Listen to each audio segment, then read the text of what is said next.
এবার শ্রমিক হয়ে ফিরলেন ছাত্রলীগ। বৈষম্য বিরোধী আন্দোলনে সরকার পতনের পরে বিভিন্ন দাবি নিয়ে বিক্ষোভের সঙ্গে ছাত্রলীগ নেতাকর্মীদের যোগসূত্র থাকায় এ নিয়ে ব্যাপক ট্রল হচ্ছে। সম্প্রতি সময়ে গাজীপুরে শ্রমিক আন্দোলনেও ছাত্রলীগের উপস্থিতি রয়েছে বলে ট্রল করছেন কেউ কেউ। তবে বকেয়া বেতন দাবি, চাকরি স্থায়ীকরণ, শ্রমিক ছাঁটাই বন্ধ, নারী শ্রমিকের সমান সংখ্যক পুরুষ শ্রমিক নিয়োগ সহ বিভিন্ন দাবিতে গাজীপুরের শ্রীপুর, রাজেন্দ্রপুর, ভোগড়া বাইপাস সহ বেশ কিছু এলাকায় বিক্ষোভ করেছে শ্রমিকরা। এ সময় ঢাকা ময়মনসিংহ মহাসড়ক অবরোধ করে আন্দোলনরত শ্রমিকরা, এতে ওই মহাসড়কে যান চলাচল বন্ধ হয়ে যায়।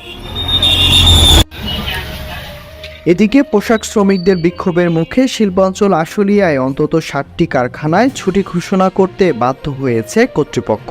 মঙ্গলবার প্রতিষ্ঠানগুলো খোলার ঘোষণা দিলেও বুধবার শ্রমিকরা কারখানায় প্রবেশ করে পরে তারা কারখানা থেকে বেরিয়ে আসেন। অপরদিকে বিভিন্ন স্থানে শ্রমিক অসন্তোষের পেছনে আওয়ামী লীগের লোকজন সহ বহিরাগতরা রয়েছে জানিয়ে শ্রম ও কর্মসংস্থান উপদেষ্টা আসিফ মাহমুদ সজীব ভুইয়া বলেছেন, আজ থেকে তাদের বিরুদ্ধে অ্যাকশন শুরু হবে। বুধবার সচিবালয়ে স্বরাষ্ট্র মন্ত্রণালয়ের সভাকক্ষে শ্রমিক অসন্তোষ নিয়ে বৈঠকের পর উপদেষ্টা এ কথা বলেন। যারা সাধারণত শ্রমিক আন্দোলনগুলোতে সংগঠিত করেন তারাও সেখানে সেভাবে নেই। সেখানে বহিরাগত লোকজনের আধিক্য দেখা যাচ্ছে।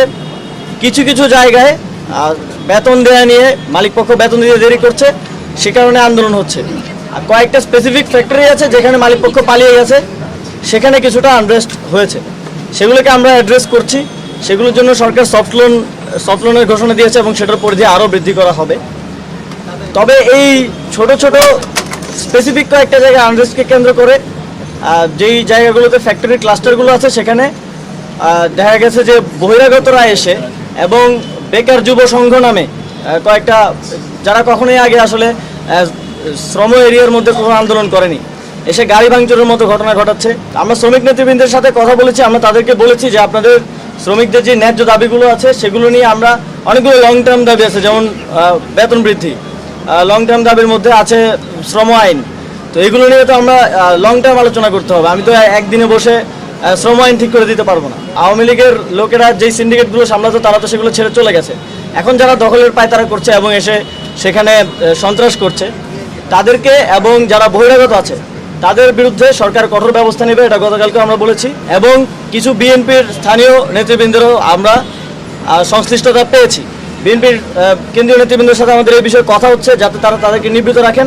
এবং স্থানীয়ভাবে আওয়ামী লীগের অনেকে থাকে না যে স্থানীয় প্রভাবশালী হিসেবে জুট ব্যবসার সাথে জড়িত, এখনও রয়ে গেছে, তাদের বিরুদ্ধে আমরা কঠোর অবস্থানে যাব। এবং অলরেডি আমাদের কাছে যে ইনফরমেশন আছে স্বরাষ্ট্র মন্ত্রণালয়ের কাছে, সেই ইনফরমেশনের ভিত্তিতে তাদেরকে অ্যারেস্ট করা হবে। এদিকে শ্রমিকরা জানিয়েছে 2 বছরের বকেয়া ও বাৎসরিক ইনক্রিমেন্ট পরিশোধের দাবিতে ঢাকা ময়মনসিংহ মহাসড়ক অবরোধ করে এ বিক্ষোভ করছেন তারা। এতে ঢাকা ময়মনসিংহ মহাসড়কে যান চলাচল বন্ধ থাকায় দুই পাশে সৃষ্টি হয় দীর্ঘ যানজট। ভোগান্তিতে পড়েন বিভিন্ন পরিবহনের হাজারো যাত্রী।